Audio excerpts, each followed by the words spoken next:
လူပေါင်းမှားလို့ပါဆိုတဲ့စင်ကြီးမျိုးနဲ့လူအချို့လမ်းမရောက်နေတာကိုတွေ့ဘူးကြမှာပါဒီနေ့မှာတော့ဘယ်လိုလူနဲ့ပေါင်းတင်လဲဘယ်လိုလူကိုမပေါင်းတင်ဘူးလဲဆိုတာကိုစေတနာရှိထားပြီးတင်ပြဆွေးနွေးပြတော့ပါမယ်ဗီဒီယိုလေးကိုလည်းအဆုံးထိလိုက်ပါကြည့်ရှုပေးပြီးတော့မှတ်ချက်တစ်ခုလောက်ခြံခဲ့ပေးကြဖို့တောင်းဆိုချင်ပါတယ်အဲ့တော့စလိုက်ရအောင်လူတယောက်ရဲ့ဘဝမှာပဝန်းကျင်နဲ့မိတ်ဆွေတငယ်ချင်းတွေဟာအလွန်ရေးကြီးပါတယ်မိတ်ဆွေကောင်းရင်လူကောင်းဖြစ်မယ်မိတ်ဆွေဆိုးရင်လူဆိုးဖြစ်မယ်ဆိုတဲ့စကားလိုပဲကိုပေါင်းသင်းနေတဲ့သူတွေကကိုဘဝအပေါ်အများကြီးတက်ရောက်မှုရှိပါတယ်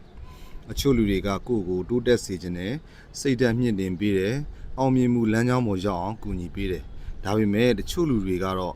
ကိုယ်စိတ်ကိုပင်ပန်းစေတယ်အချိန်တွေကိုပြုံးတီးစေတယ်ဘဝတိုးတက်မှုကိုတားဆီးပေးနေတတ်ပါတယ်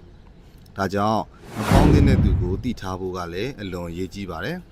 ပထမဦးဆုံးမပေါင်းသင်းတဲ့လူမျိုးစားကအမြဲပဲအစိုးမြင်နေတဲ့သူဖြစ်ပါတယ်ဒီလိုလူတွေကဘာပဲလုပ်